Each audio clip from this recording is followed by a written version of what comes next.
This week we've seen some slight weakness in the Euro USD pair and in the Pound USD pair. We'll be analyzing this and more on this first episode of the Market Watch series, where myself, Samson Mzera, will be taking you through the charts, the news, what to expect, and what to anticipate in the markets. So remember to like, share, and subscribe for more.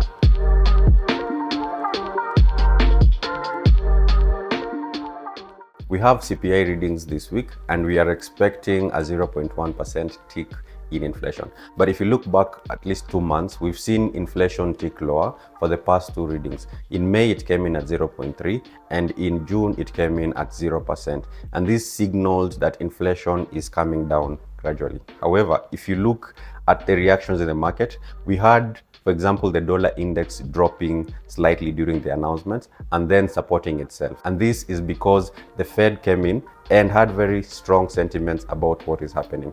They insisted on a one rate cut for the year for the FOMC meetings in June. Remember, we had that CPI and FOMC statement coming in the same day. So when the reading came in and the inflation was lower, we had that drop in the index, and then the Fed came in, and from the remarks, we had that bounce back in the strength of the dollar. And this is because they were insisting on just maintaining elevated levels of interest rates and avoiding any talk of a cut anytime soon. This week, a lot has been happening. We've had the Fed chair come into Capitol Hill to testify, and this is the last one before the general elections. And you can tell that lawmakers aren't quite amused with the elevated inflation levels. We have, for instance, a few Dems thinking that this might impact the voting patterns because for voters, the elevated borrowing costs and the already high inflation costs might prove to be a challenge in terms of the economic outlook currently happening in the US.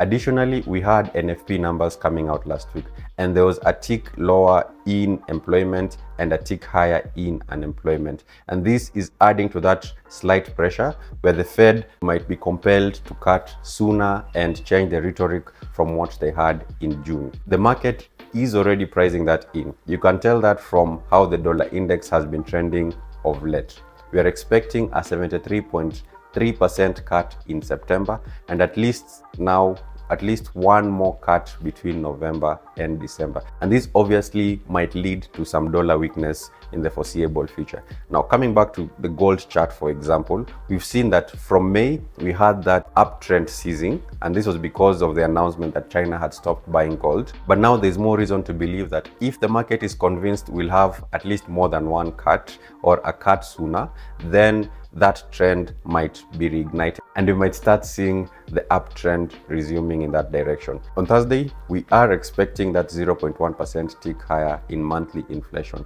However, remember this in the broader term is still a downtrend because we had inflation ticking lower from the last 2 consecutive months, and the 0.1% tick is still in line with lower and lower inflation. Now, how do we look at this?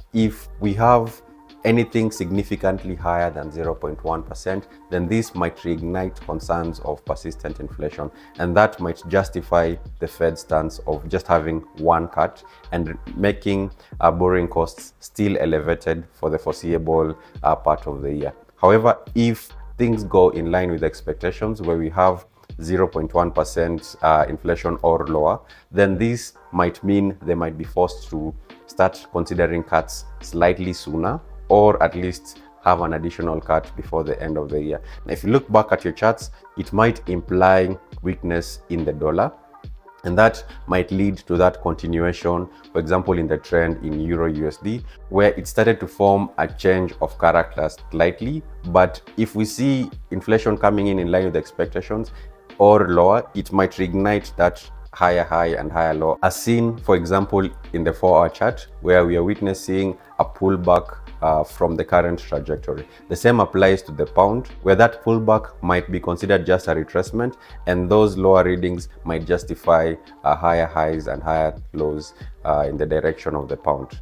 Having said that, it's a wait and see for the inflation readings, and we'll be here to keep you updated on what transpires and how the charts are going to be going forward.